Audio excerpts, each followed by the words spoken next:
Good morning and welcome to the City of Bessemer, 1701 3rd Avenue North. This is the council's work session / planning session for October the 13th, 2020. Item number 1, Ms. Taylor, called to order. Item number 2, we'll say a silent prayer for the City of Bessemer, and that we, the counselors, would conduct the business of the City of Bessemer decently and in order. May we have a word of prayer, please?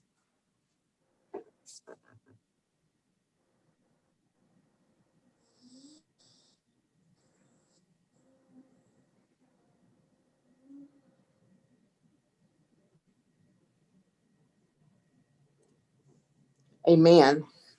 Item number 3, Ms. Taylor. Roll call. Councilor Alexander. Present. Councilor Collier.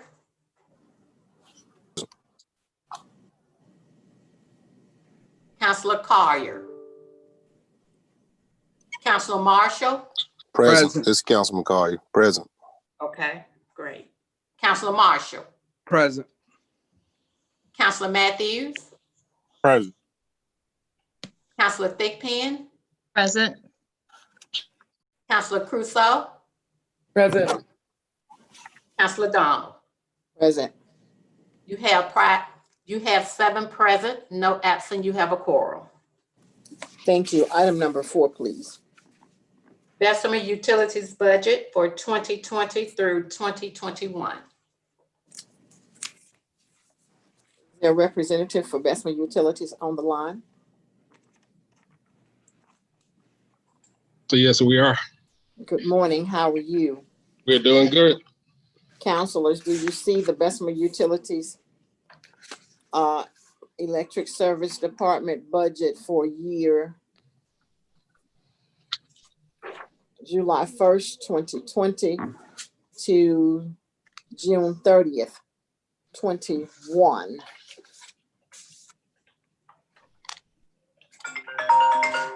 Oh, sorry.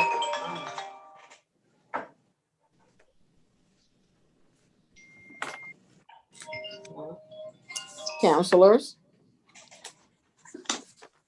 are there any questions and or concerns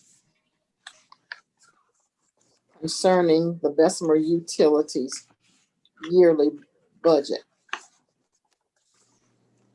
1 second, Madam Chair. I'm trying to get it in my hand. I had it from the previous one that they gave us.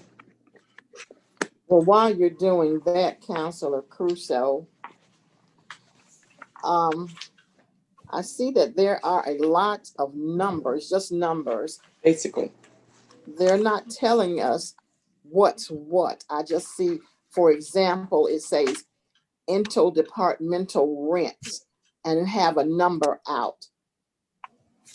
What is that?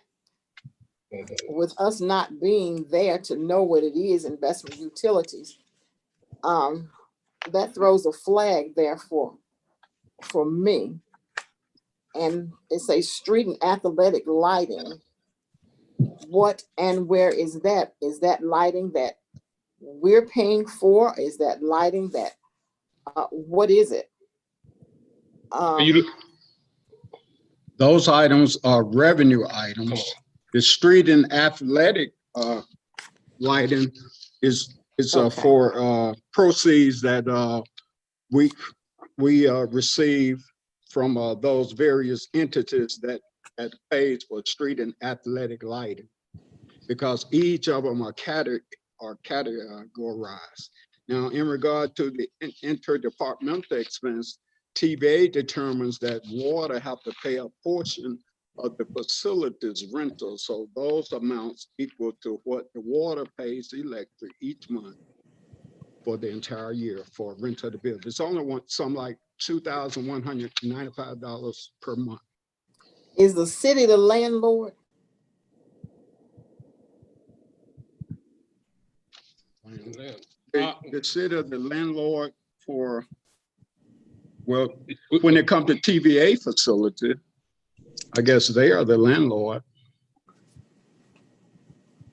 I Madam think you Chair, might. I think you might need to check with legal with that to find out who's the actual landlord. But the same format we use for our budget. That's we've been using the same format for 20 years, and we can talk about every item on there if you like. But this is the same format we used last year and year before last. And I've And, had a question Madam- for the last 6 years, the same Exact- questions for the last 6 years, and I've Yes. not gotten answers. Okay. Attorney Payton, is the city of Bessemer the landlord? All right, so the way it works is the city of Bessemer owns the property, but it falls under the electric department. And so you have to segregate. You cannot use electric or water revenues to fund the general fund. So the building, the headquarters there on First Avenue, while it is owned by the city of Bessemer, it is an electric department building.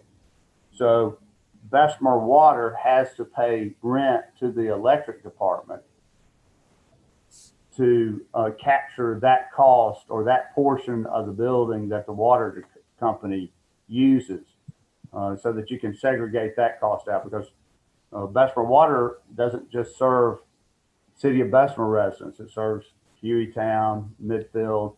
So we capture that and segregate the cost of the water department and charge that. They pay rent to the electric facility for that building. So that's just a way to get revenue to the city of Bessemer.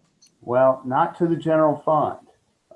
It is the electric department revenue stays within the electric department, except for what we call the payment in lieu of taxes, the pilot that we've talked about before. That sum is paid by the electric department to the general fund of the city. Councilors? Madam Chair. Madam Chair, go ahead. Councilor I'll yield. Crusoe? My question, Mr. Yarbrough, is it any way for each of these individual lines? I mean, and I agree, as far as for the last 20 years, I know for the last 2 years, this is the same format that we received, and we were just as confused last year as we are this year, well, as I am this year.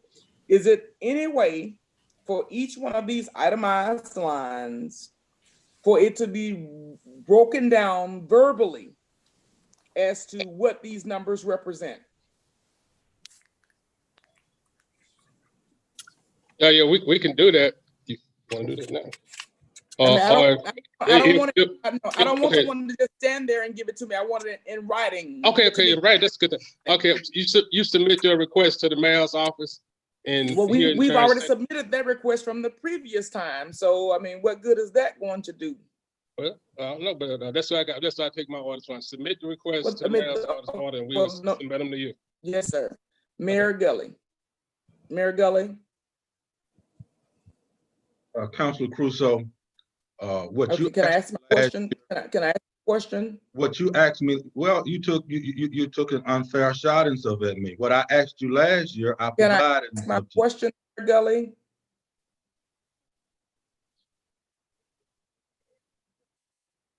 Can I ask my question?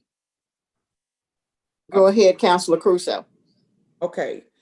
As far as with this budget from the electric department, as I requested the last time that this was presented to us with all of the numbers, is it any way that you can get your staff members over at Bessemer Utilities to give us each one of these line items in writing as to what it represents, what expenditures, where these funds are coming from, or what they are being sent out to cover? Can we get that in writing? Not just to stand before a podium and give it to us in words, or give us a speech on it and we still not be clear on it. Can we get it in writing, itemized, individually, as to which line item represents what? Councilor Crusoe, if you send me a request as to exactly what you want, communicate to me exactly what you want, I'll get with Bessemer utility staff, and we'll get exactly and so what you are requesting.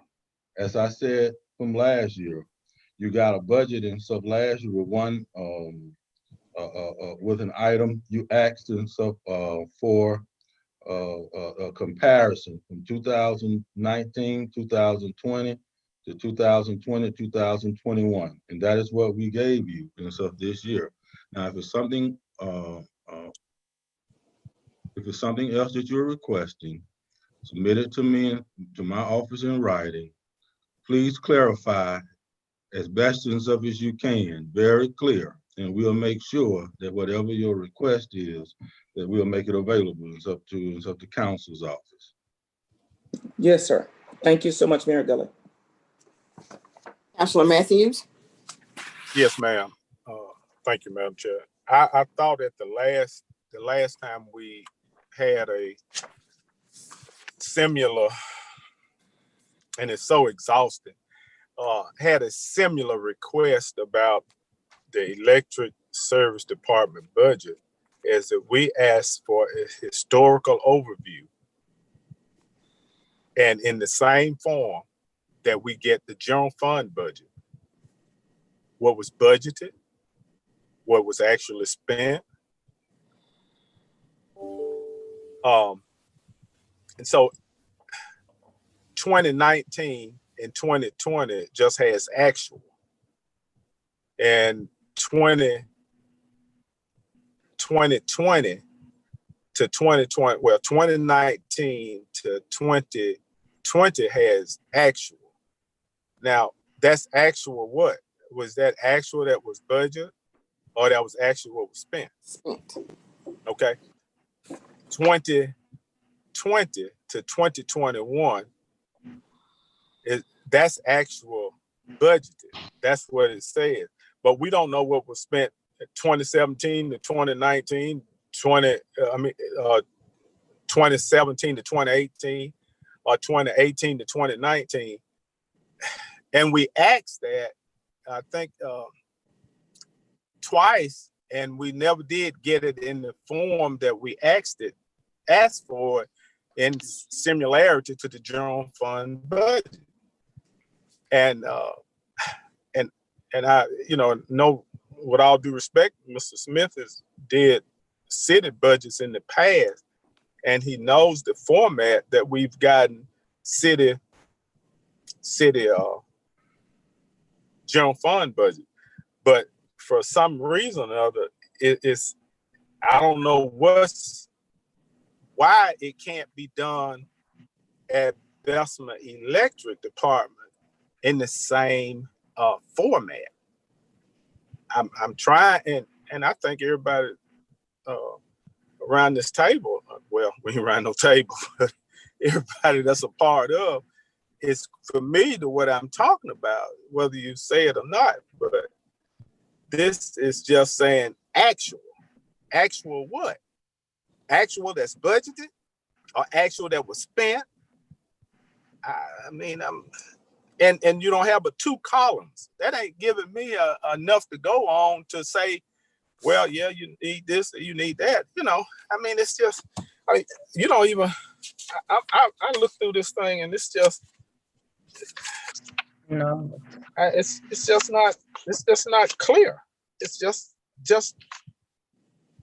not clear. You say what? Even if you say benefits, employee benefit, was that the actual that was spent, or that's actual that was budgeted in the 2019 to 2020? It's just a columns with numbers in them that really don't mean a lot to me. Someone can clear that up. I would appreciate it. It's no similarity in what I'm saying in trending years past. Trending years, is that confusing to you? I mean, if it is. Madam President. Can I ask the questions, ma'am? Madam President. Okay. Yes, sir, Mayor Gully. Look, I don't know. we've already stated that if you send us the request, We'll take a look at it. I don't know. I'll get with Bessemer utility staff because I don't know if the same software is set up in down at the utility exactly like that is done for the general fund. But if I get the request, I can look at that and I can bring that and stuff back to you. But you know, we're well aware of all the comments that we made, but it's still not going to do any good until we get and stuff with we get the request from you all, get with Bessemer utility staff and see and stuff if we have the capability and stuff to do it exactly like the general fund and stuff is done. That's obviously that's two totally different entities with two totally different software.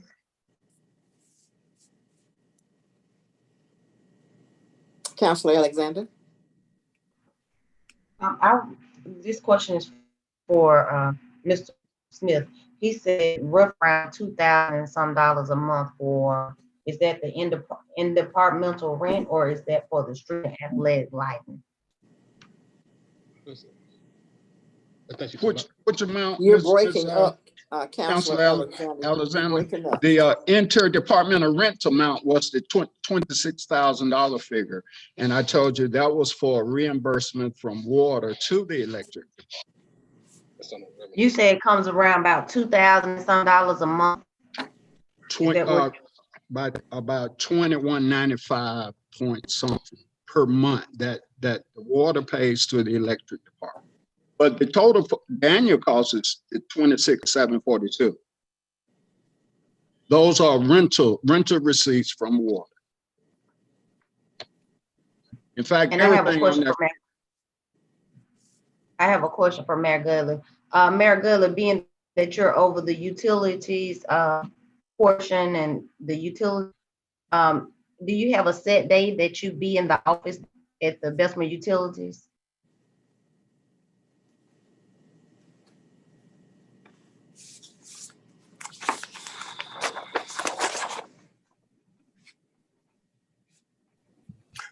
Madam President. Yes, sir, Mayor Gully. Councilor Alexander, look,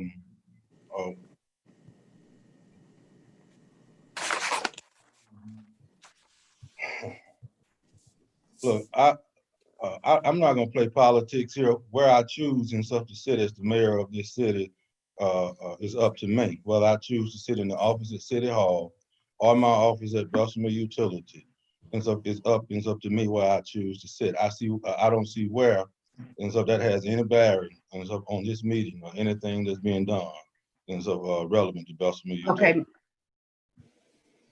Okay. Councilors,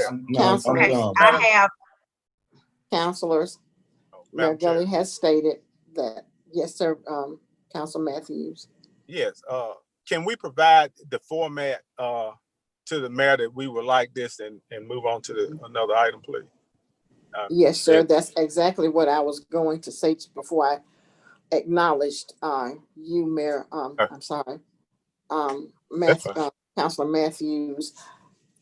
If Bessemer Utilities does not have that format, I would ask the mayor if we could provide it from IT and that we can get these numbers in the same format that we have our general fund budget in. That way it will be understandable, because right now we don't understand it. I would love to get an understanding of what it is. Is that okay with you, Mayor Gully? Madam President, Yes, when we get the request, we'll look at it. We don't know if software has to be purchased and stuff to get to that same format, but Yes, if you all will give me an opportunity and stuff to get with Bessemer Utility staff, we will see whatever it would take to get it into that same format.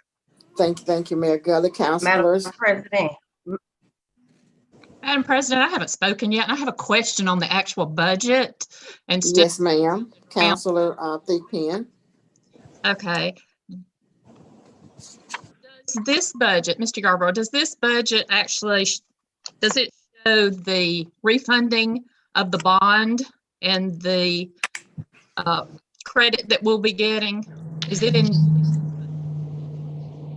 This budget showed the payment of the bonds, correct? It showed the payments of the bonds.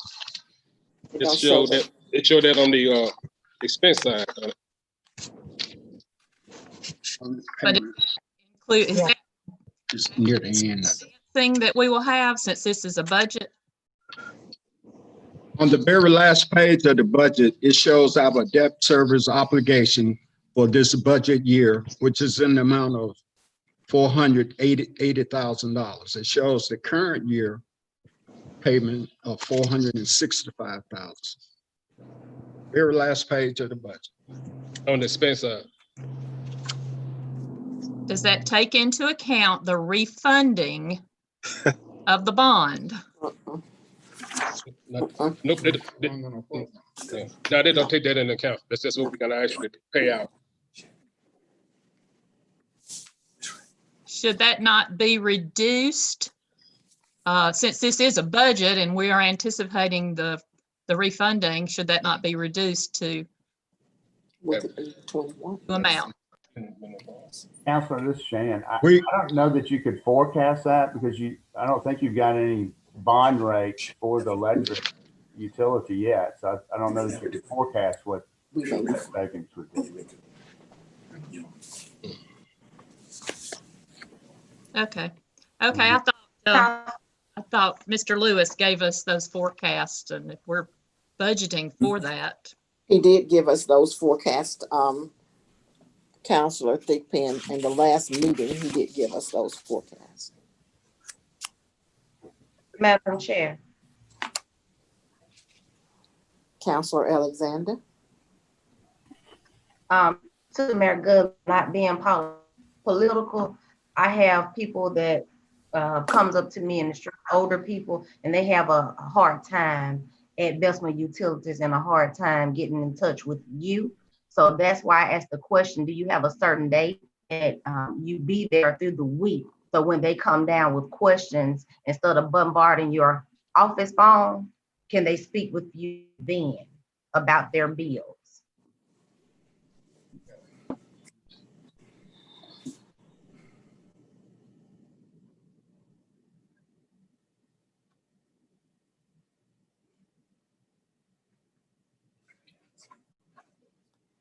Counselors?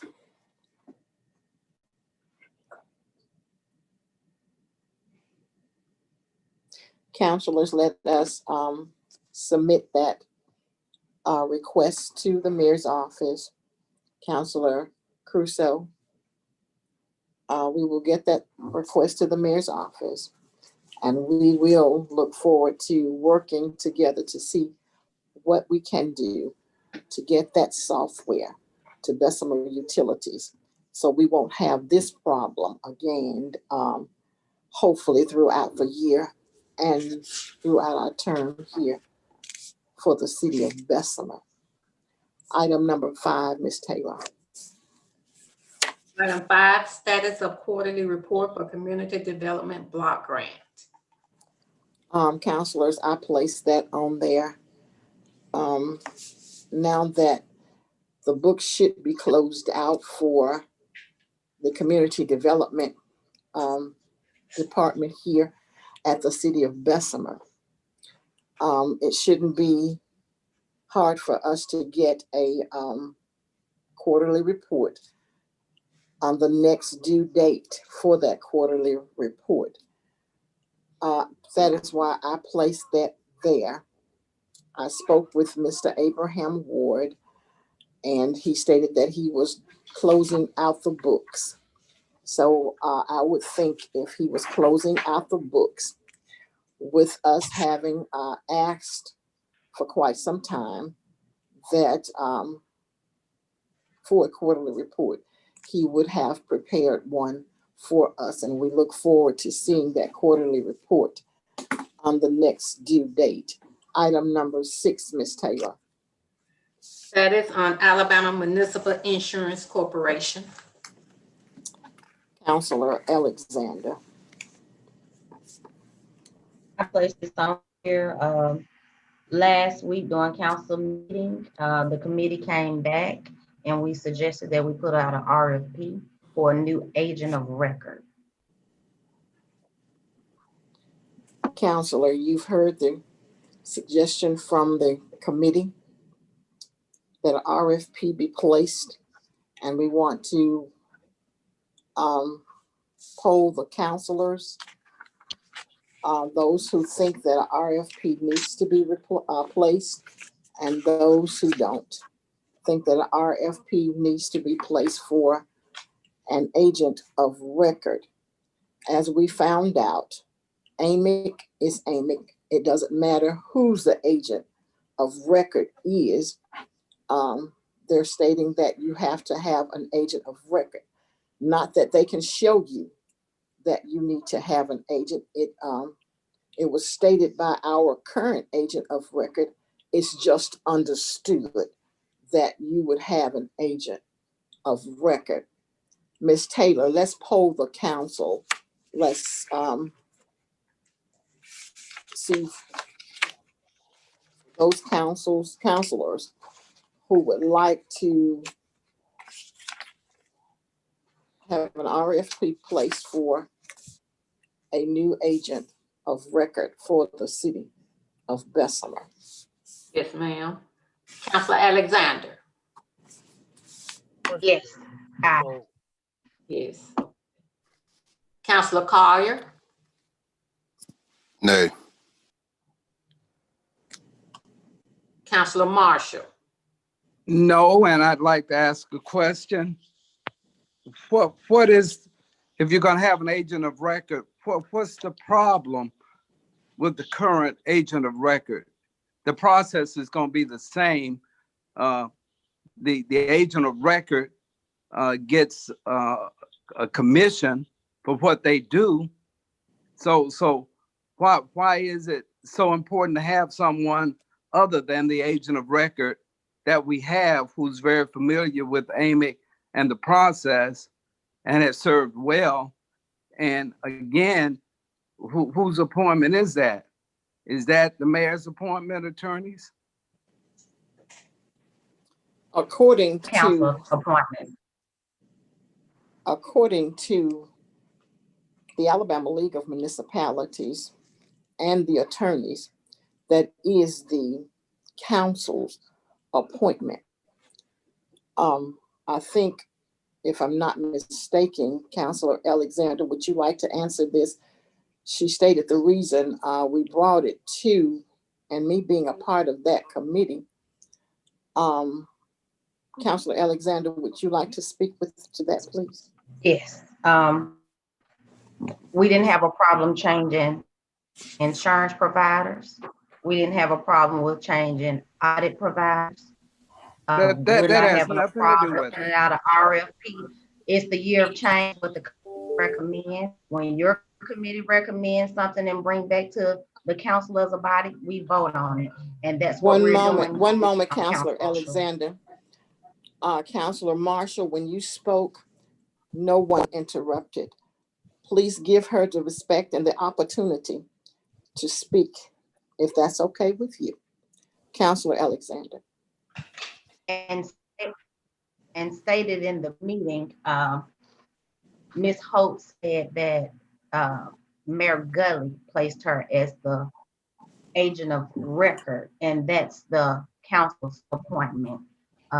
We hear a lot of times what the mayor's appointment is, but this appointment is the council's appointment. And the committee has spoken, and we brought it back to the body, and I would like to get the vote from Ms. Taylor. Madam Chair, I'm not finished with my comment.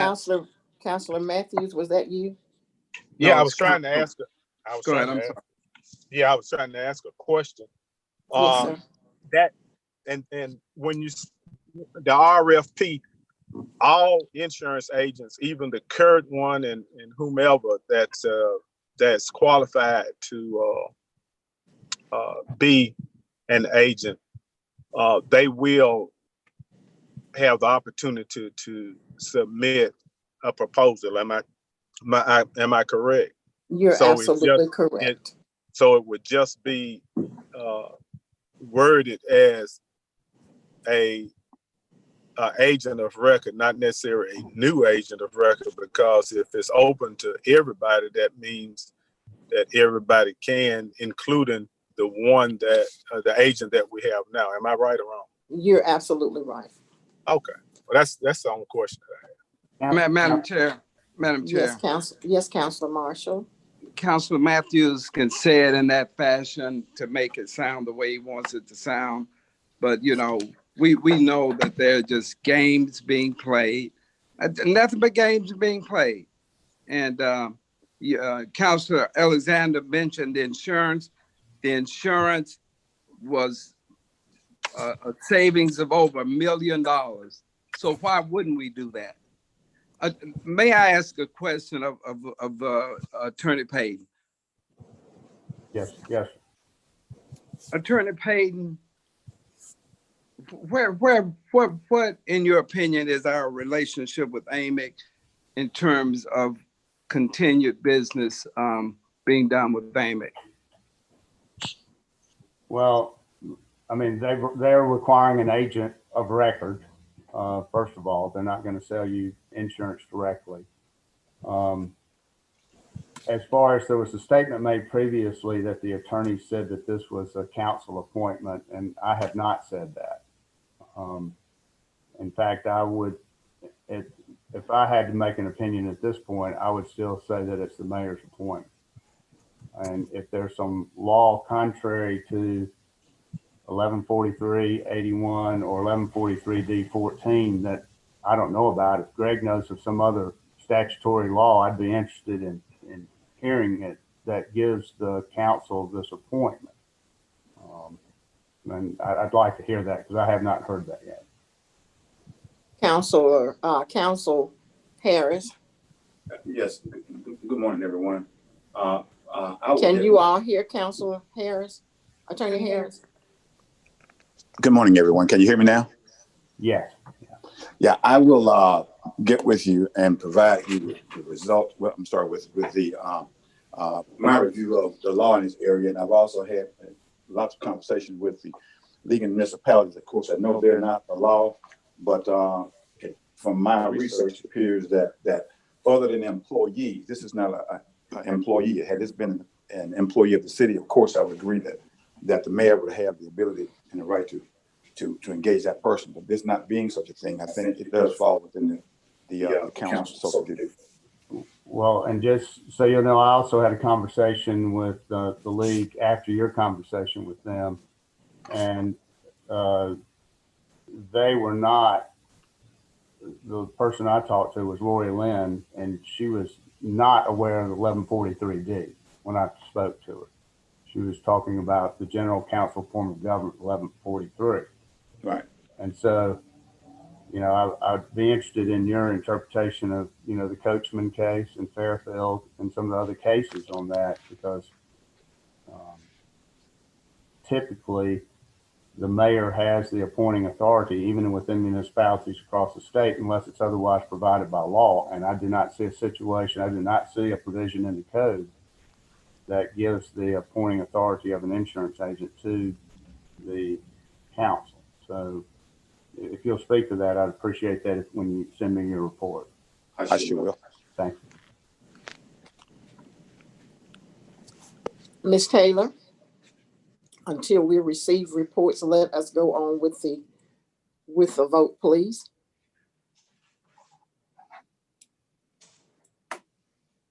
Madam Chair. Ms. Taylor. Madam Chair. Yes, ma'am. Yes, ma'am. Until we receive the reports, let us go ahead with the vote, please. Madam Chair.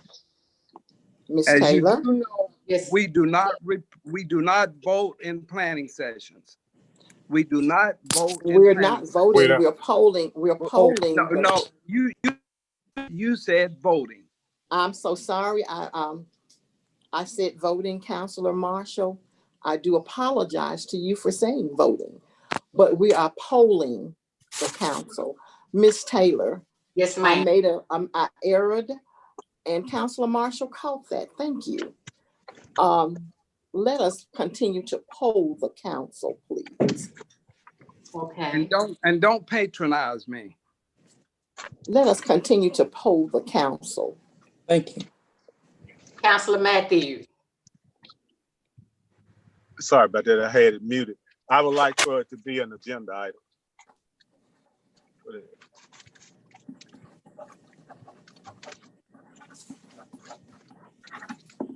That's my answer.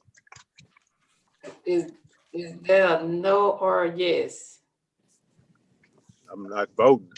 I would like for it to be an item placed on the agenda. So yes, it will be placed on the agenda, and for those who voted no, they don't want it placed on the agenda. Let us just, again, I do apologize. We'll place it on the agenda. Councilor Thigpen. Until we get clarification from the attorneys as to whether it's the mayor's appointment or the council's appointment, I don't think it should be on the agenda. Well, I was, and that's what I thought that's what I was saying, put it on the agenda. But of course, after we get some clarity.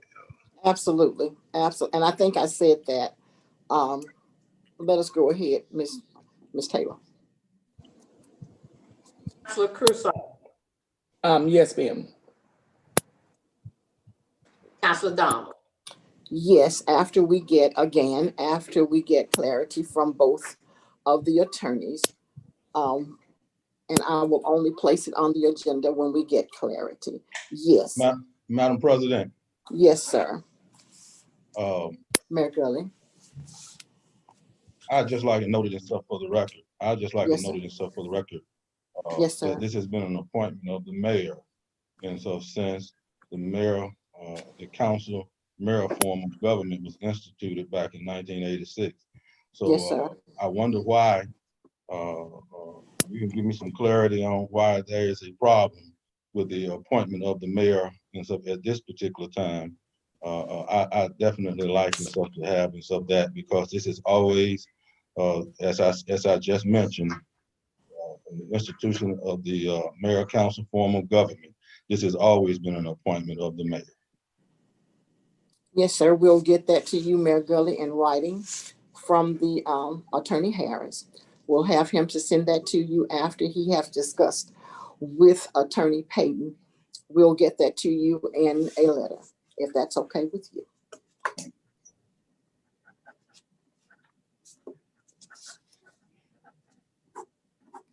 Item number 7, Ms. Taylor. Item 7 is camera dumping. Councilor Collier. Yes, ma'am. I had that put on. I was supposed to meet with the Street and Sanitation Committee, but a couple of members didn't schedule some meetings. Other meetings were scheduled and they couldn't make it. So I will have to ask that item be tabled before we can come back with recommendations from the committee. Thank you, Councilor Collier. We ask that item number 7 be tabled until the committee comes back to the council. Item number 8, please, Ms. Taylor. Wildlife ordinance. Councilor Crusoe. Yes, Madam Chair. This was placed in planning session to go back and either implement or revise an ordinance. That's if we have one on record, or to, like I said, implement one. I've had several complaints, complaints within District 7 about chickens and roosters. Even at one resident had filed a complaint about goats.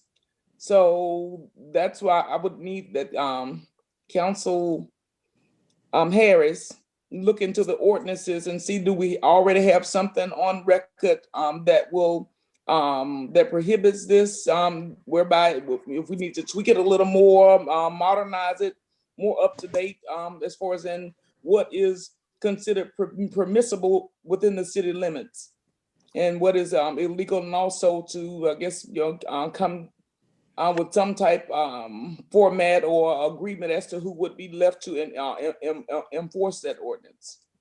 Attorney Harris, are you on the line? I am, Councilor Crusoe. I'll research the city code and ordinances, and I'll get back with you shortly. Yes, sir. Councilor Thank you so Donald, much. Councilor Yes, sir.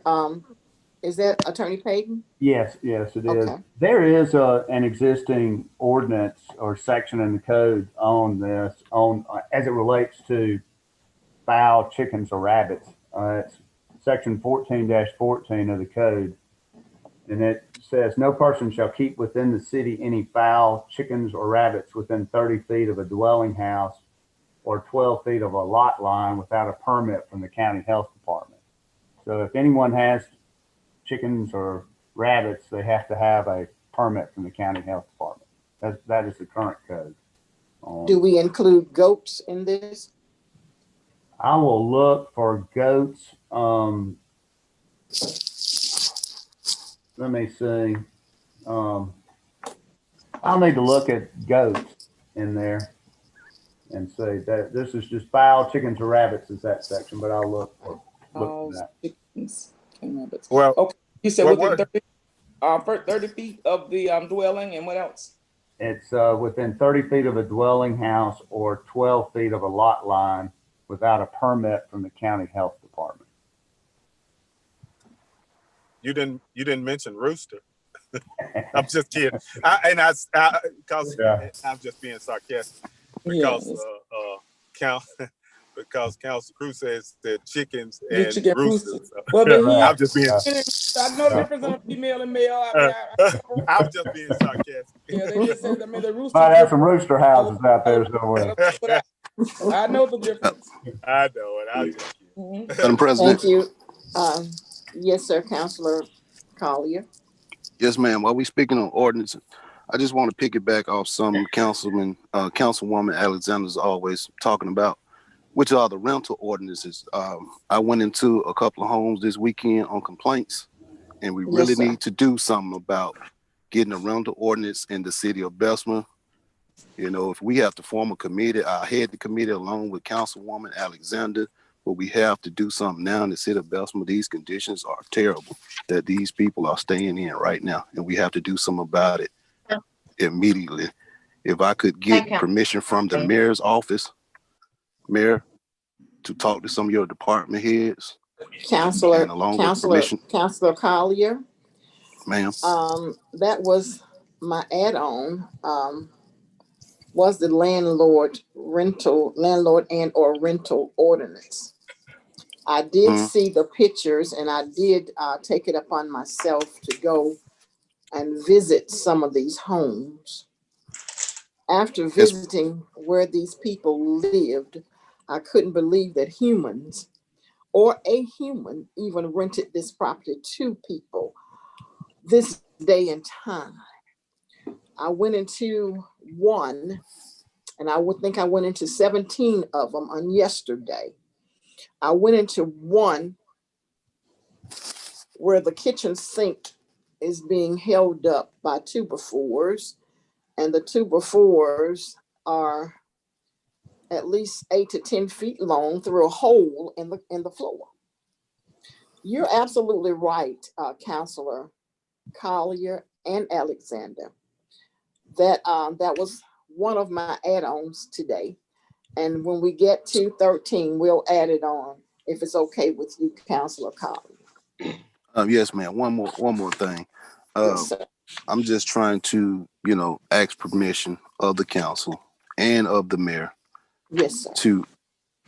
To let us form this committee, and also, have the opportunity to talk to some of the department heads and see what we can come up with as soon as possible. I know you're talking about the adding on, on 13, but why it's on my mind, if we could, see can we talk to someone in your department, Mayor, if you would give us permission. Madam President, Councilman Collier, I have no problem with us getting together, getting around and stuff, a table and seeing the best way to address this. But, when it comes to going on and stuff to other people's private property, I would include and stuff the attorneys as well, because you know, our rights end where other folks' rights begin. But we're gonna have to have sort of everything in order before we start and start going to and requesting things of people on their own property. So Yes, sir. I have no problem in doing that, but we need to know what kind of legal boundaries we have and stuff as well. Yes, sir. Seeing you. that, thank you, Mayor Gully. Seeing that I was called and asked to come, I did seek legal. If they called me and asked me to come to their homes, and I went to their homes to see the living conditions. But seeing that Mayor Gully has given us permission to speak and meet with department heads, I will form a committee, and I will call and the counselors on Madam Wednesday, and let you know the committee members and who will chair the committee. Madam President, Yes, ma'am. Yes, sir. I asked that I would be a part of this committee upon bringing it up and saying, let's go ahead and form the committee. I will ask that the council make sure that I will be a part of this committee. I will, Councilor Collier, form a committee, and I will get back with you on Wednesday to the counselors that will be on this committee and that will meet with mayor and the city heads. Thank you so much, Councilor Collier. Item number 9, please. Madam Chair, question. I had a statement to make on the. Yes, ma'am, Councilor Thigpen. Just want to clarify, we are not talking about wildlife.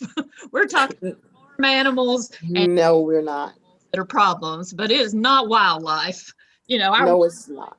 ordinances would be the thing where we're protecting the birds. You know, Bessemer has always been a bird sanctuary. So, you know, that's our wildlife ordinance. So just our farm animals would be the item that we would be bringing up. The farm animals, Attorney Payton and Attorney Harris will get together and get back with the council about our wildlife, including the goats. Hopefully this week, so it will be on the agenda. If not, it will be on the agenda for November. Item number 9, please. Item 9 is an update of COVID-19 expenses. Councilor that- Thompson. Yes, sir. This Shan. I know that there were some questions last week about the COVID expenses, and we are continuing to work through those. We're making significant progress on that item.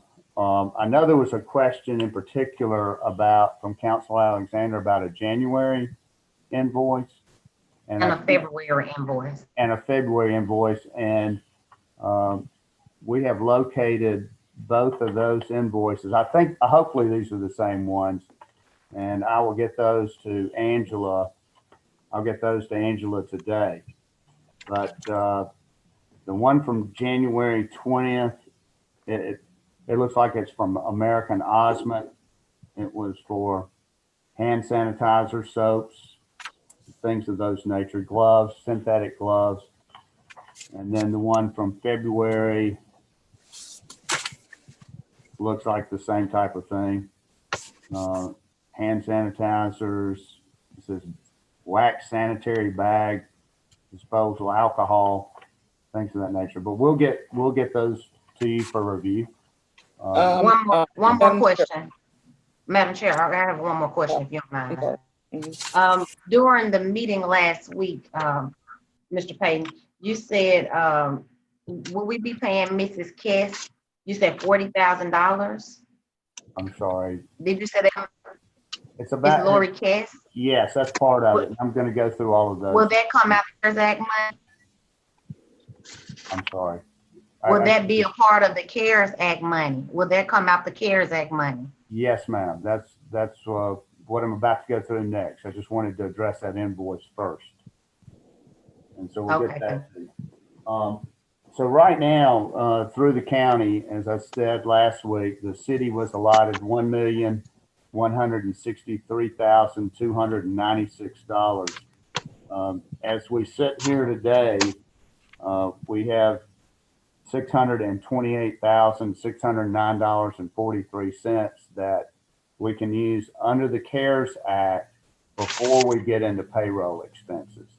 And we are still receiving items daily. We have until November the 13th to submit those items to the county. We hope to do that before then, but the expenses that are allowable under the CARES Act actually go through December the 31st. So as they come in, we can still submit those. We have right now from Bessemer Electric, 24,000, and I'm going to provide you all of this. So if, I don't know if you want to write it down, you can, but we're going to provide you this. The Bessemer Electric, right as we speak today, is at 24,498.09. Bessemer Water is at 18,641.95. Municipal Court is 133,898.80, and a large portion of that is the rental of the Civic Center. So we can charge that to Municipal Court and be reimbursed through the CARES Act. City Hall is 52,275.14. That is the various departments that are located within City Hall. Of that 52,000, the 40,000 approximately to the KWA, Kellum Wilson Associates, is within that 52,000 in City Hall.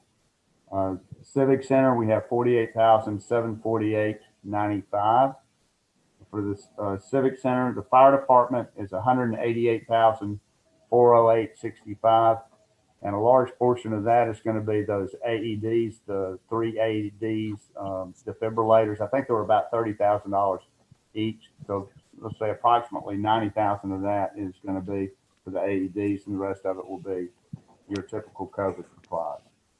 Fleet maintenance, we have 2296.96. The IT department is $11,007.76. A lot of those are going to be laptops that were purchased. You see in City Hall, and the there's two I think in the council chambers that we have, one at the podium, and various the laptops that were purchased. The police department stands right now at $113,953.64. And those, and part of that is those 65 defibrillators that are going in the patrol cars. The rec department is $11,149.50, and the public works department is $23,729.99. So that is where we are there. I'm trying to put as many of the expenses that we can find that clearly fall within those 7 items that were listed in the sub-grant agreement with the county and their application. We are hearing from the county that the police officer pay, fire department pay, the boots on the ground pay is recoverable under the CARES Act. I'm still seeking some clarification on that issue because those are budgeted items. And what I had been reading was anything prior to March 27th that was in a budget prior to March 27th was not includable. But then I've been reading some contradictory reports and guidance that police officer pay and fire department pay is recoverable. If that is recoverable, the payroll items that we would be able to recover from the fire department and police department would be $5,792,000. So that would be well over that $534,000 we have left. So we would not be able to capture all of that, but we would be able to capture the entire amount of our allotment. So that's where we are today, if you have any questions. Madam Chair. Madam Chair. Okay. Oh, I'm sorry. One moment, please. Councilor Crusoe. Okay, the first thing with the 2 receipts that you made mention of for January and February that Councilor Alexander brought to your attention. Are you saying that those are the only 2 receipts that you're providing, or you're going to provide us with all of the receipts as we requested? Yes, ma'am. We're going to provide you with all receipts and invoices. Right now, we receive spreadsheets from the various departments, and we are going through each invoice and each receipt and making sure that they're applicable and they are in the right amounts. But we are doing that right now. We've made substantial progress on that. We don't have them all ready. We haven't balanced them all, but we've made substantial progress on that. So we will be providing you with all the invoices on those items. Okay, another question. It's a good thing to hear that, prayerfully so, that our police officers, firemen, will fall upon the CARES Act to be compensated for the positions and the roles that they're playing in such a trying time as this. Have we checked into the likelihood or the possibility as far as in covering our utility workers? When we have employees who are off now due to COVID, not to compare oranges with apples. You at the utility company, you have some of the employees that's far more exposed to the public than than some of the ones that we are covering as we think, or as we say, that falls upon the CARES Act. So would you take the time to check into that to see if it covers those? Another thing, now with the initial ordinance that was provided to us by you, Attorney Payton, that we signed off on the resolution concerning the pandemic, as far as in how that we would handle things when the pandemic first came into play. Do you recall that that resolution, Attorney Payton? I recall that the council passed a resolution regarding the pandemic. We passed it, but it was provided to us by whom? I'm pretty sure I prepared it. Okay, that's the same thing I said. Yes, okay, back to where we are now. We have employees who are off weeks at a time due to the pandemic. So how are we handling their time off? Once it gets beyond 1 week, or once it gets beyond 2 weeks, how are they being compensated? We're not leaving them to have to use up their vacation time, sick time, or things of that sort. Are they being covered through this CARES Act money? All right, so let me back up and answer your first question as to utility workers. In the guidance that Treasury Department has given, I did not see anything in there for utility department. It was speaking to police and fire. Now, remember, we only have $1,169,000 allotted to us.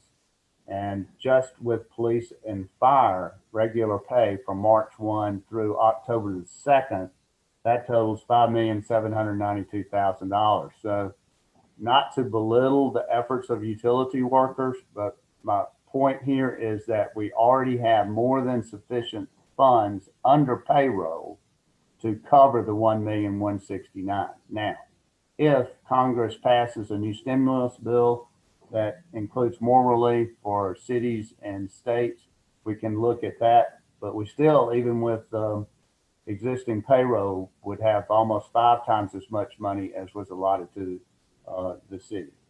As to the way the city is responding to employee pay, the CARES Act provides provisions for employees when they are compensated under the CARES Act, and what we do with that. My recollection is the first 10 days of pay is covered under the CARES Act before one falls under their vacation and sick pay, but it's only 10 days there. The first ordinance that the city did, we exempted from the CARES Act first responders, and first responders were defined under the CARES Act that you could exempt as police, fire, utility workers, and public improvement department. So not all, I mean, they had to be boots on the ground type people, not office personnel, but those were exempted under the CARES Act. Okay, thank you, Madam Chair.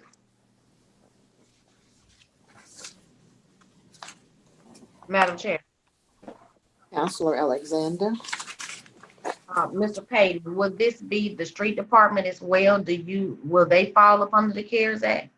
Because we have had some, there as well. I need to look. I believe that I think I said public improvement department. I believe the public improvement department includes the street and sanitation department. So those employees, certain of those employees would have been exempted as a first responder. I need to go back and review that act to make certain, but I'm fairly certain that was the case. Counselor Matthews. Never mind. My question was answered during that conversation. Thank you so much. You can continue, Attorney Payton. That is the report that I have right now. We'll continue to gather this material together. It will take some time to copy it. I'm going to think the best way is that for us to copy this, it would be to outsource that rather than trying to copy it at City Hall. I know my old copiers would probably die before we were able to copy all of the information for you, but we'll do that and get that to you as soon as we can. Thank you, sir, for that update. Item number 10, Ms. Taylor. Item 10 is requesting status of demolition on the following properties: 2007 16th Street North, 1900 18th Way North, and 1904 18th Way North.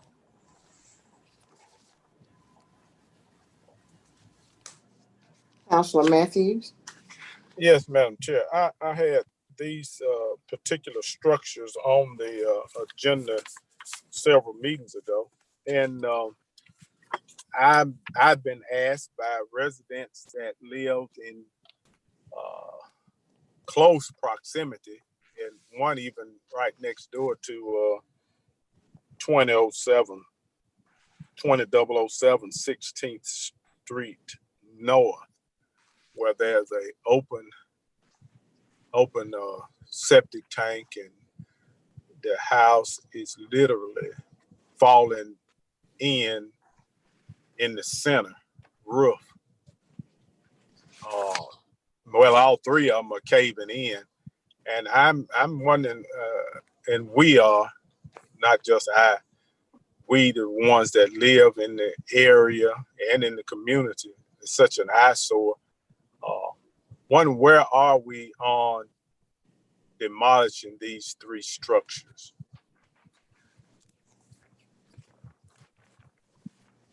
Like I said, Madam President. Yes, sir, Council. Mayor Gillett. Councilman Matthews. Yes, sir. I'll have my assistant Terrain Norris and Tom Harmon forward you a report on the status of all three of those properties and where they are at this particular time. Thank you, sir. Madam Chair. Yes, sir. Yes, ma'am, Counselor Crusoe. Mayor Gully, if it's not too much of a problem, can you have Mr. Norris to give us an update on the list that we provided for demolitions throughout the 7 districts? Well, I know of maybe 3 or 4 of the districts that send in a list. Can we get an update on that?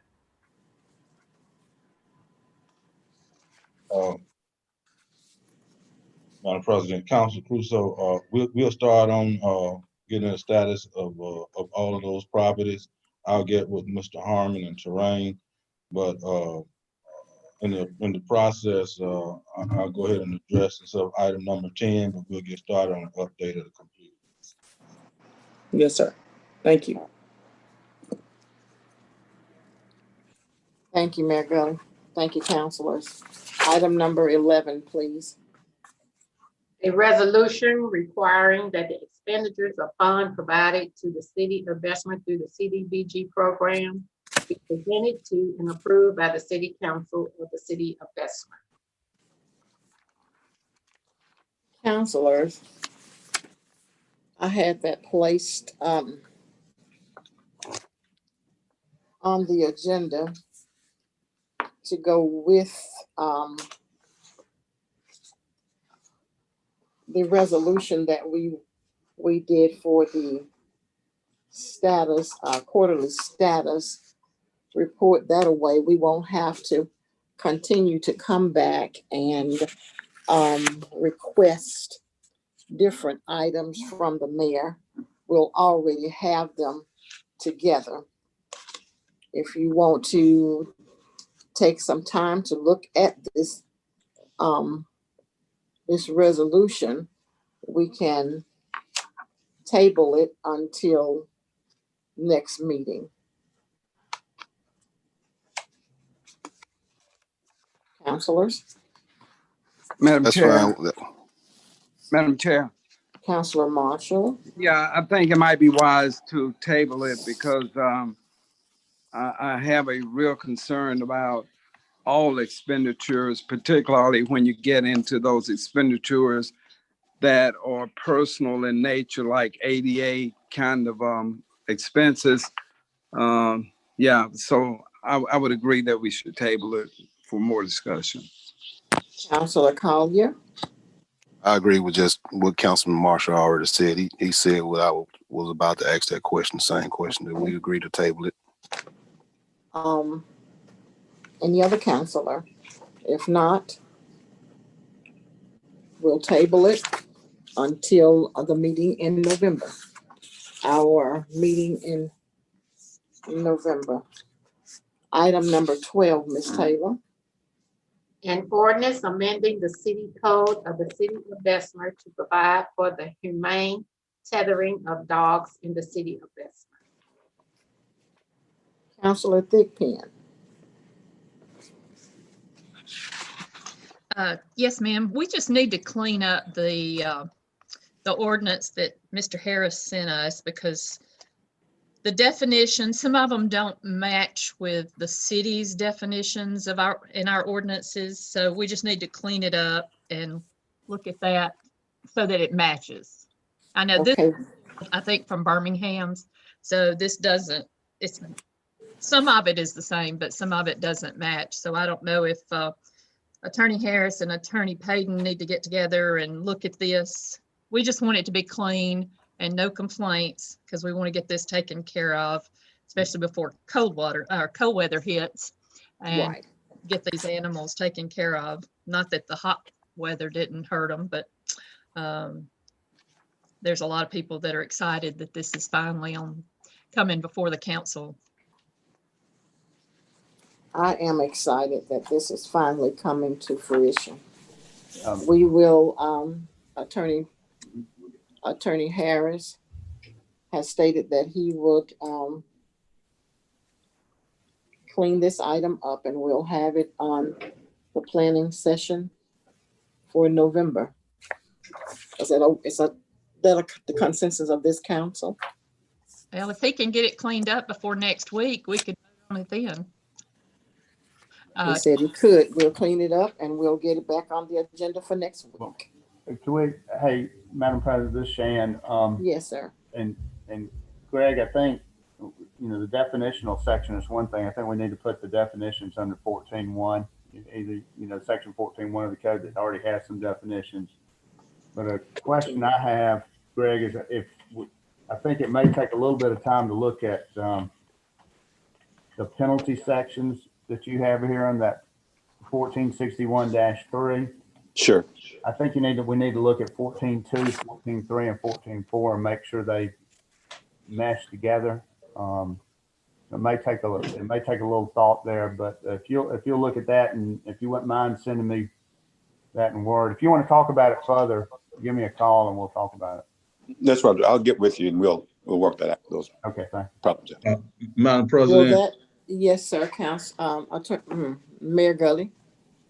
I would also add and stuff to that. this really is the first that I'm hearing about it, this ordinance for tethering. And I don't think that Chief Roper, who department will have to enforce and stuff this ordinance, nobody's reached out and stuff to him and stuff either. So I do think that we need to look at this ordinance very, very well to see if it's even enforceable, or do we have the manpower and stuff to enforce this ordinance at this particular time. But to my knowledge, nobody's even reached out to the chief on it. Well, this is not the first time, Mayor. I saw it on the agenda and stuff. I saw it on the agenda at the last meeting, but still no one has spoke to the mayor and or the chief about it. Okay.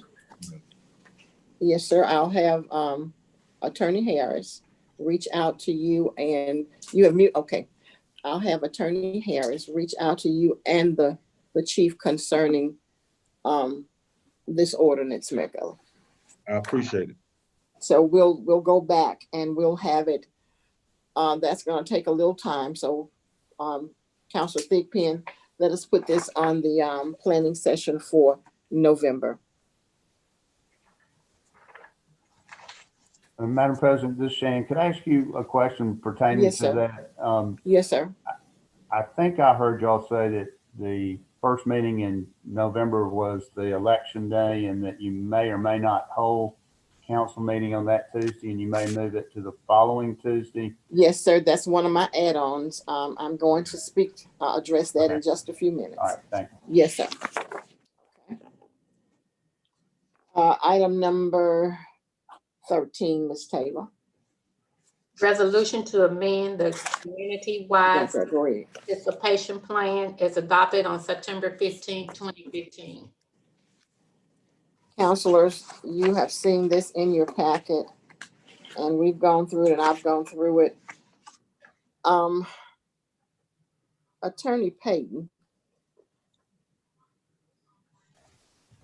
Yes, ma'am. Did you prepare this this resolution? I did not. Well, I might have prepared the resolution, but I did not prepare the document. Okay.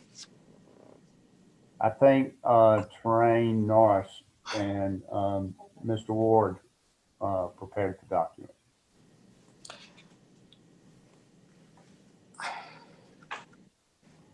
Is either of the two on the line? Madam President, I have both of them in my office right now. Okay, Mayor Gully, can you talk? Right.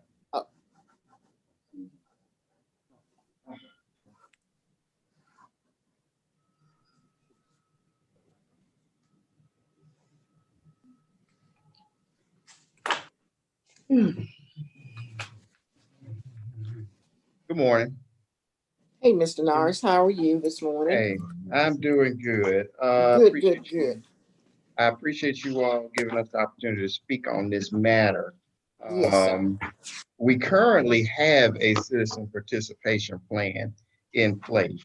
HUD requires us, according to 24 CFR 91-91.05, to have a community-wide, citywide, or community-wide citizen participation plan as it relates to our CDBG program and CDBG grant. And so we currently have one in place. It was adopted by the City Council in September of 2015.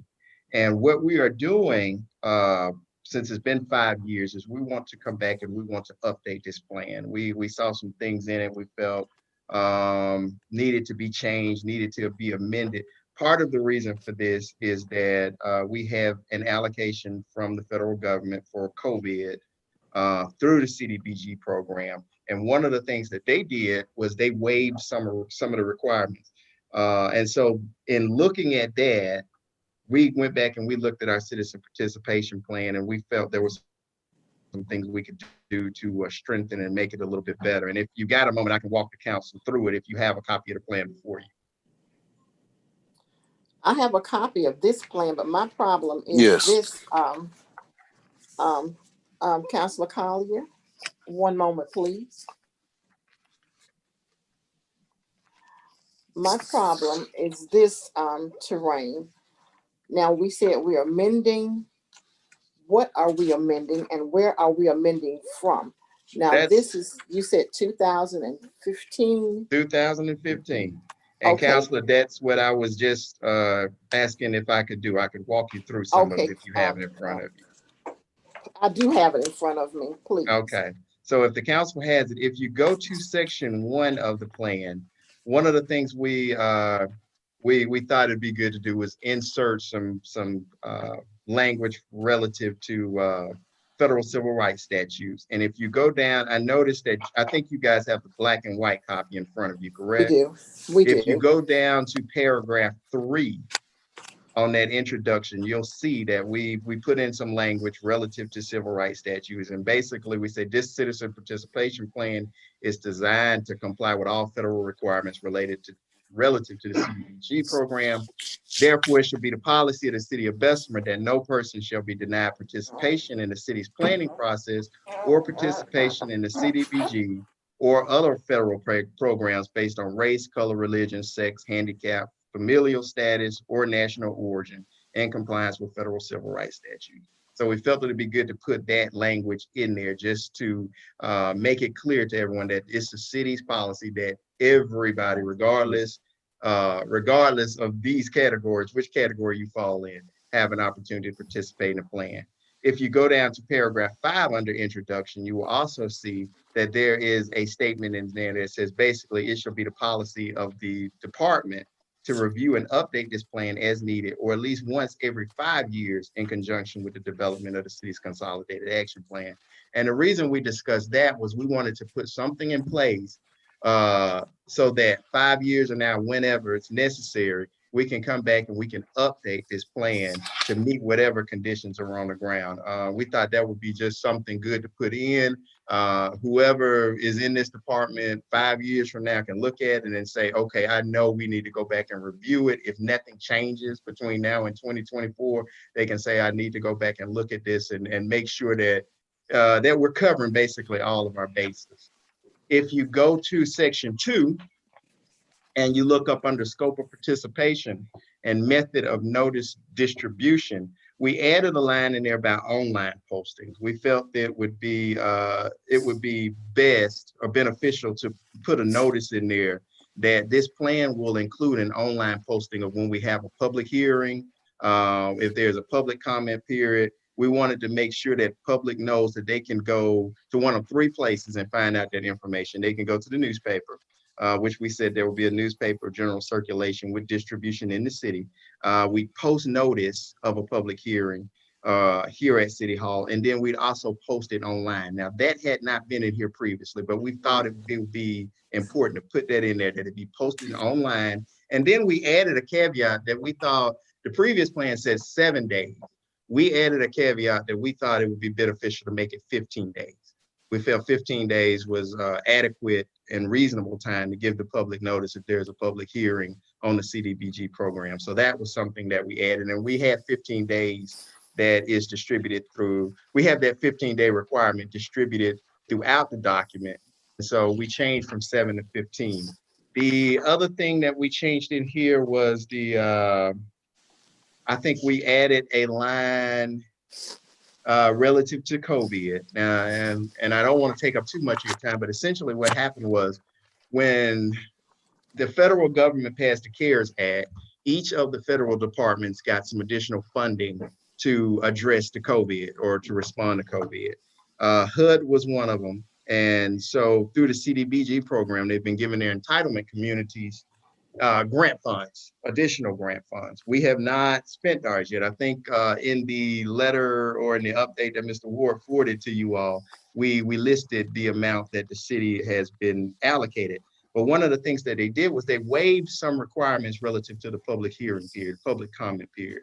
Generally, your public comment period is 30 days, but HUD said in an effort to expedite the funding getting out into the public, they will waive that requirement so that it is no less than 5 days that you can receive public comment and hold a public hearing. So we added that language in there, but that's only applicable to nationally declared emergencies, which is what COVID is. Any other allocation of funds that you have to go through the typical or the normal regulation, which is the 30-day period. The only other thing I think we added in here was maybe a line relative to the ADA. Thank you, Mr. Ward, which What was that you went too fast? You didn't tell us, Madam Chair. You didn't where say that where. is. Yeah, where it is. If you go under amendment public hearings, which is in section 5.3, and I'm sorry, I apologize for that, Councilman Matthews. If you go to that third paragraph, that's where we inserted that. So that's in amendment 5.3 on the public hearings, and we put that language right there.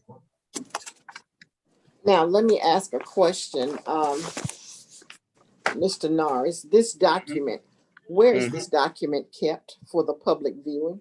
That document is actually online. So once you actually approve this, this will be uploaded online. We don't have a copy in the library? We can have one placed in the library. I don't think it has been in there in the past. Is there one in there? No, Mr. there's Ward not said one there. in. It's not one in there. I've checked several times. Well, A lot we of can have our, one. please. Yeah, we can have Uh, that placed.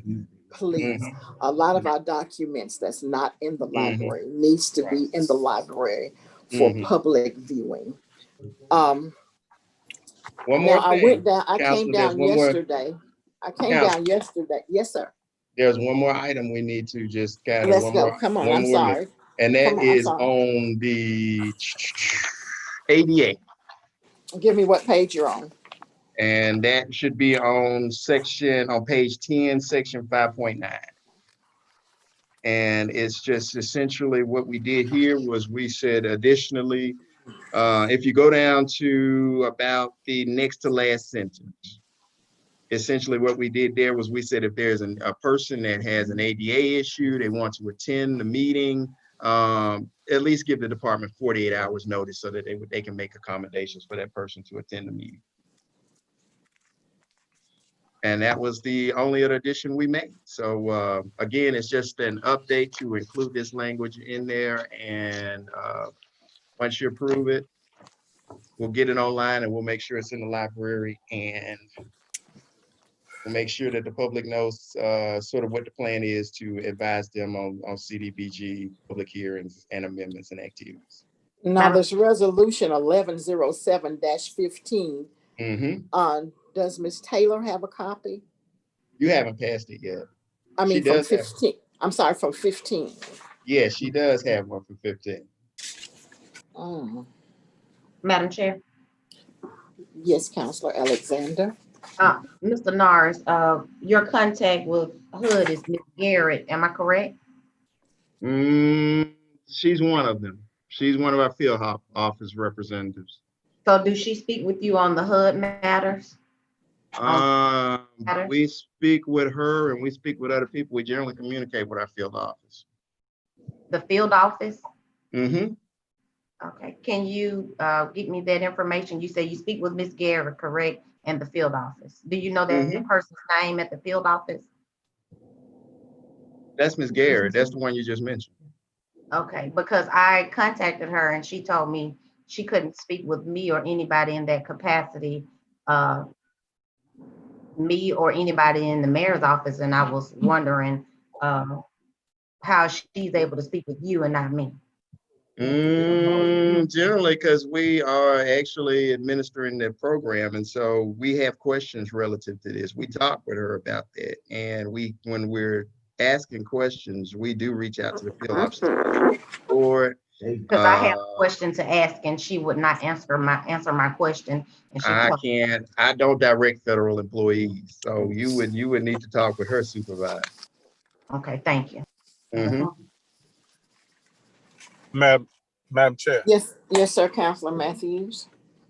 Yeah, I heard you ask Mr. Harris. I mean, not Mr. Harris, Mr. Norris about the other copy that this one that may replace. And I guess my first question is: have the attorneys looked at the amendments? And are they, from a legal standpoint, okay, or did HUD just the only one that looked at this? Councilman Matthews, our current plan is currently online. I guess, is there a legal question regarding this current? Yeah, plan? I'm just, And well, if so, what is it? I'm just asking, is there everything okay legally? What's amended? Is the amendment, are they okay with it from a legal standpoint? I Not guess that, not that something in here is illegal. I'm just saying, and that's what I'm trying to avoid. You know, does that make sense? well, I think your legal basis is 24 CFR. That's a federal requirement. If you're basically, they're saying if you're gonna have a grant, you got to have a community-wide citizen participation. Yeah, and I'm just asking, is the attorney okay with the changes that have been inserted? That's all. Council Matthews, let me do say this. I myself went down, and when it has to do with CDBG, I go myself to look for different documents along with the resolution. The reason I asked Mr. Norris, did the city clerk have a copy, is I was unable to retrieve a copy on yesterday. And I was told that she would research. And I'm going to give her an opportunity to research because it was late in the afternoon, and I'm going to give her an opportunity to research so that we'll see what we're working from. Because I do not, I myself, and I was here in 15, and I do not remember us passing. Yes, sir. I have a copy of it. I can forward one to you. Please do. Please do. If you forward that to me. I was actually able to get my copy from the clerk. Oh, okay. Yeah. Thank you, sir. Thank you, sir. Please forward me a copy of that. Still, Madam Chair, I just asked a question. Okay, Councilor Matthews, go ahead. Yeah, I just asked the question is, and I hope the attorneys can hear me. Are you all okay with the amended portions from a legal standpoint? Is that okay? Attorney Harris, are you on the line?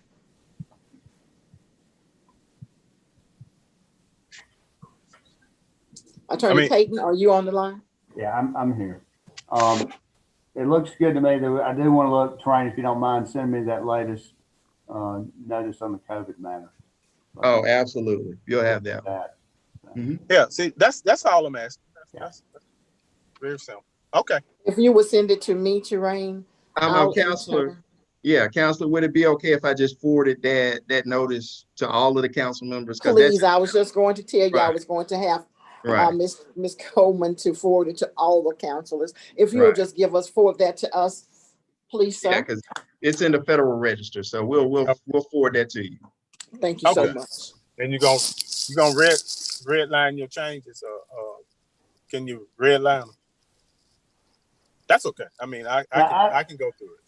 Council, I saw a copy that I had originally. It was the changes were in bold yellow, and I guess when they made the copies, it may not have been made on a color copier. So I know I saw one. So that's good. If you could do that, that'd be helpful. Absolutely, we'll get it in color. I have a copy of it. I'll forward to the council. But thank you so much. Can we anticipate this being on the agenda for next week? You can anticipate it as long as you get it to us. We do need to go ahead and get it passed. That's always, Terrain. That is always. All right. Thank you, guys.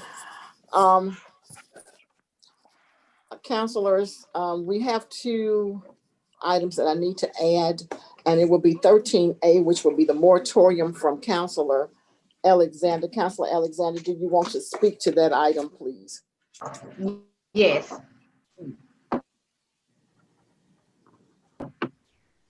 I wrote the district, and I think I had Angela to send everyone. Angela, can you forward everyone that, Ms. Coleman, can you forward everyone that moratorium? While riding through my district, I noticed that we have a lot of tire shops, a lot of car shops, and a lot of junk stores. You didn't get that? You saw it. The moment she don't have it, I sent her the moratorium yesterday as well. Do I need to resend it?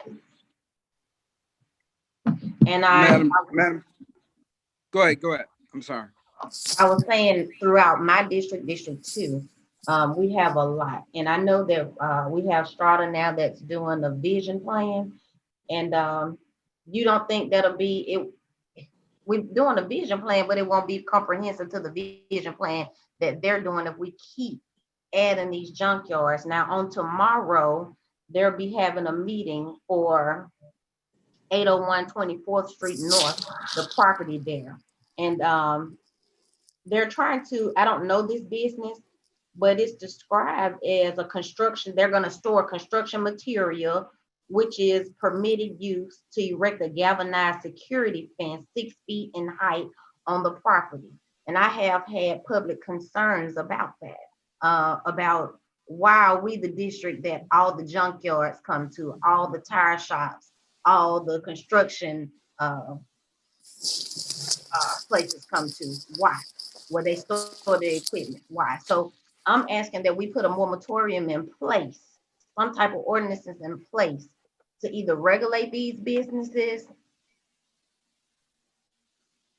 and have them to come up to code. So can we look at this further? And it's probably not just in my district, it's probably all over. Councilors, Councilor Payton.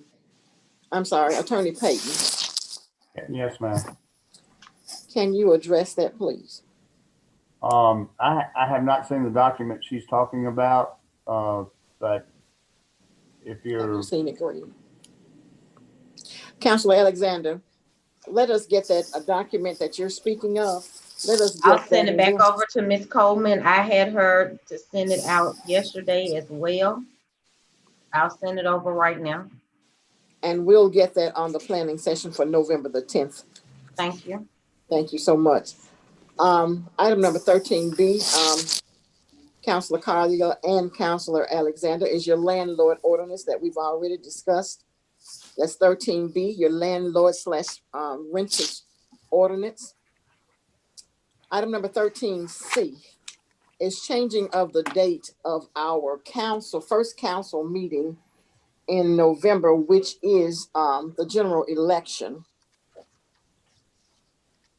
The city clerk, along with myself, we asked that we did a poll, we will not have a quorum for that day. I'm asking that we change the meeting from the 3rd to the 10th, and we just do the meeting and the planning session, work session together on November the 10th. Is that okay with you, councilors?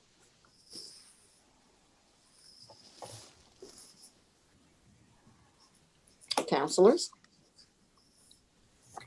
Yes, Yes. ma'am, it's fine with me. Okay. Yes, ma'am. That's We'll an AM have- meeting. That's an AM meeting. That would have been an AM meeting, yes, sir. Madam President, Yes, sir, Councilor. I'm sorry, Mayor Gully. I just have a question or an observation that I'd like to make, because a lot of calls come into my office and so regarding it. And I was wondering, have council president and council body gave any consideration to when we're going to start opening back up for open meetings. I think that we can effectively conduct meetings, social distancing in the multi-purpose room. I would not suggest the council chambers, but I do think that we can effectively social distance in the multi-purpose room. We see a lot of the other municipalities and stuff around us, the county, a lot of other entities that has started back to having in-person meetings. And I was just wondering, had you given any consideration and stuff to that, or had the council discussed that? And what is our plan relevant and stuff to in-person meetings? Yes, sir. I had given some thought to in-person meetings. I was just following the guidelines of the governor, and you were right. Majority of your municipalities have opened back up, and they are social distancing. As a matter of fact, that was on for the planning session in November 1, that we consider coming back into the multi-purpose room, social distancing and wearing our mask, so that we can get city business taken care of that needs to be done in November and or December. That is on the agenda for the first meeting in November, Mayor Gully. I thank you so much. And councilors, go ahead to look forward to me sending you a letter to address that issue, us coming back into the city hall. I would just ask Mayor Gully that, as always, we do a thorough cleaning of the multi-purpose room, and to make sure that it is ready for us as well as the citizens to come back in. And I would ask the council to prepare yourself to come back in and let us take care of the business of this city and get this city back moving again, and also take under consideration the rec center as well as our other municipal buildings, that we get them back up and in place. Is there any other comments for the council? Madam From Chair. the council? Yes, ma'am, council. Thank you so much, Mayor Gully. Councilor Alexander. Madam Chair, I was wondering, can we move this to Facebook and broadcast it on the city's Facebook page, the meetings, instead of YouTube Live? I've had a lot of constituents call me that said that they were not able to navigate and get to the YouTube,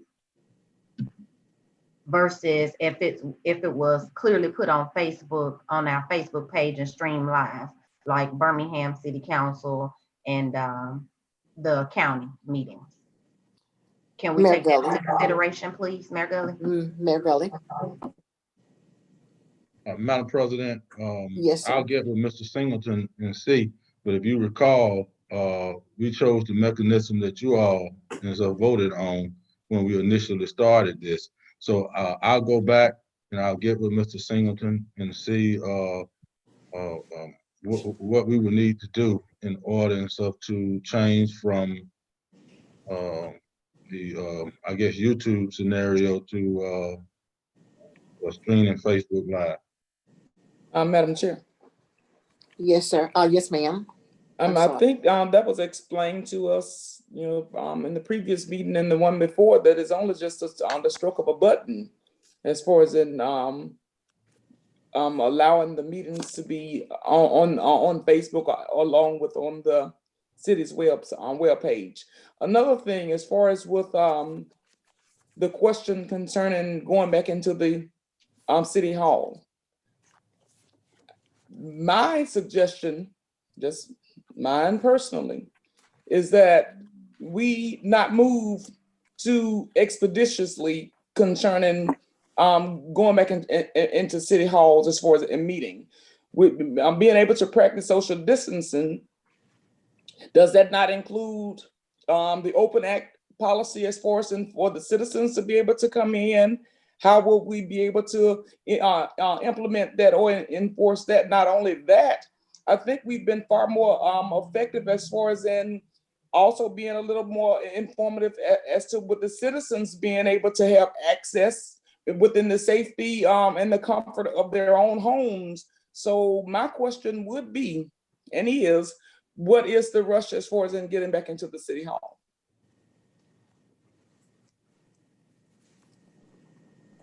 Councilor Crusoe, that is entirely up to the body. Okay. As I stated, I will bring it to you all. I will indeed send you a letter. That is up to the body as to whether or not we come back into the multi-purpose room. And I don't see that we will be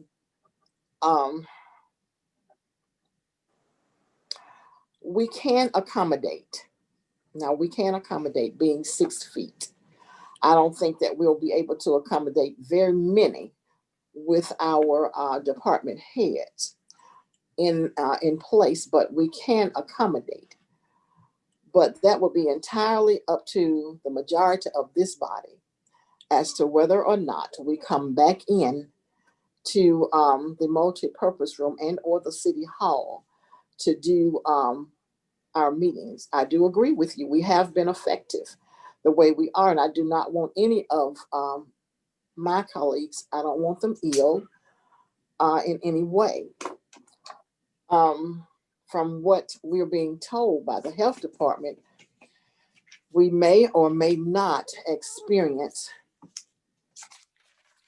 a rough flu season. We need to consider how the fall and the winter COVID wave is going to be. But again, it is entirely up to this 7-member body to let me know. And in turn, I'll place it on the agenda and we'll discuss it. Any other counselor? Did that answer your question, Counselor Crusoe? Yes, ma'am, it did. Thank you so much. Thank you. Any other counselor? If Madam there's President. Yes, sir, Counselor Collier. Can we look at putting those and look at it in incentive packages for the business coming to the city of Bessemer on the next agenda, next planning session? I'm sorry. When you say incentive packages, what are we speaking of? We're speaking of the different businesses that come into the city of Bessemer who And want that these is different. that Go is ahead. the What you say? one that is, I'm just trying to get an understanding. That is Yes, the ma'am. one that Attorney This is, Payne wants to put together. yes, ma'am. This is the one the mayor keeps requesting the council to look into because so many businesses have contacted him about this. That is the one attorneys are supposed to get together and bring back to us. Yes, sir, I have no problem with placing it on the agenda. Counselor Collier, I will contact Attorney Harris, and in turn, he will contact Attorney Payton and see what the status of that is. Thank you so much. If nothing else, I need a motion to adjourn. I need a motion. Second. You all have a great day. Bye-bye. Second.